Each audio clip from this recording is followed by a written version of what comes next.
Le 30 mars, en mairie de Compiègne, où je vais rencontrer Patrick Botamy, adjoint délégué à la sécurité des personnes et des biens.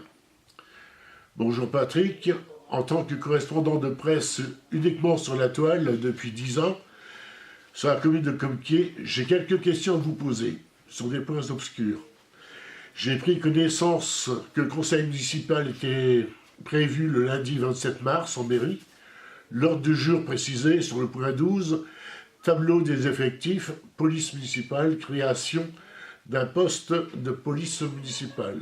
Une qualité de garde champêtre améliorée, quoi. Bonjour. Oui, pour répondre à votre question, le poste de policier municipal était inscrit au budget 2017 qui a été voté ce lundi. Suivant le vote du budget, la création du poste de policier municipal a été soumise au Conseil et bien sûr, un débat s'est engagé sur les missions de cet agent et l'utilité de sa présence à Compiègne. Oui, alors mercredi 29 au matin, en lisant la presse, j'étais surpris par l'article « Un policier municipal dans la commune ». Je m'interroge sur les propos mentionnés. C'est-à-dire, le projet défendu par Patrick Botamy, conseiller sécurité, a été attaqué par Philippe Moreau, tête de liste d'opposition, qui ne voyait pas la nécessité. Est-ce le cas? Le débat s'est réellement orienté sur le choix de l'installation d'un policier municipal plutôt qu'un ASVP, agent de sûreté de la voie publique. Le policier municipal n'est ni un garde champêtre, ni un ASVP. Le policier municipal exécute, sous l'autorité du maire, les tâches que celui-ci lui confie en matière de prévention et de surveillance, du bon ordre, de la tranquillité, de la sécurité et de la salubrité publique. Exécution des arrêtés de police du maire, constatation par procès-verbaux des infractions à ces arrêtés. Les missions du policier municipal en matière de surveillance générale de la voie et des lieux publics s'inscrivent dans le cadre d'une véritable police de proximité au plus proche de la population. Bien sûr, Compiègne est une commune où il fait bon vivre. Toutefois, depuis le début du mandat, j'ai pu constater de nombreux actes d'incivilité et autres petits larcins. J'ai d'ailleurs été à maintes reprises, interpellé par des Compiègnois à ce sujet. Le dispositif de participation citoyenne, plus connu sous le nom de voisins vigilants, a bien amélioré les choses. Mais la présence à Compiègne d'un policier municipal devrait, j'en suis certain, limiter ces actes d'incivilité. La commune est en pleine extension. Les nouveaux restaurants scolaires et les 3 classes seront prêtes à la rentrée prochaine. C'est une nécessité. Notre premier adjoint, Loïc Renaud, a commandé une étude pour améliorer et agrandir le complexe sportif. Pourquoi? Parce que là aussi, c'est une nécessité. Alors, pour qu'il fasse toujours aussi bon vivre à Compiègne, avec une population de plus en plus nombreuse, le policier municipal est lui aussi une nécessité. Oui, ensuite, j'ai pu voir, le débat a fait apparaître le coût dispendieux pour la commune.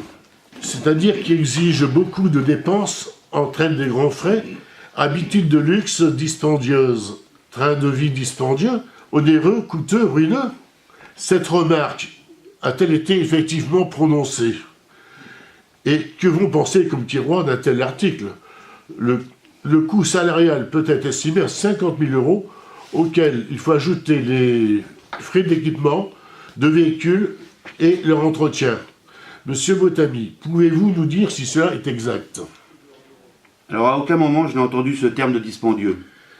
Comme je vous l'ai déjà dit, le débat s'orientait surtout sur l'éventualité de l'embauche d'un ASVP à la place du policier municipal. L'emploi d'un tel agent coûtant moins cher, un peu moins de 10 000 € par an.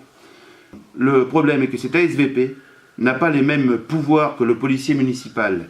Entre autres, il ne peut pas effectuer de contrôle d'identité, ne peut pas non plus effectuer la circulation, et bien d'autres missions d'ailleurs.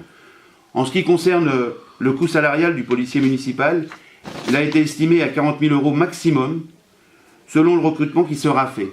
6 000 € pour le véhicule ont été prévus au budget, mais évidemment, celui-ci ne sera pas changé tous les ans. Malgré la demande d'un vote à bulletin secret de quelques conseillers, le maire a préféré un vote à main levée pour faire passer ce projet. Qu'en pensez-vous? Est-ce égal de ne pas accéder à un vote à bulletin secret lorsque plusieurs élus le demandent? Monsieur le maire n'a fait que respecter la loi.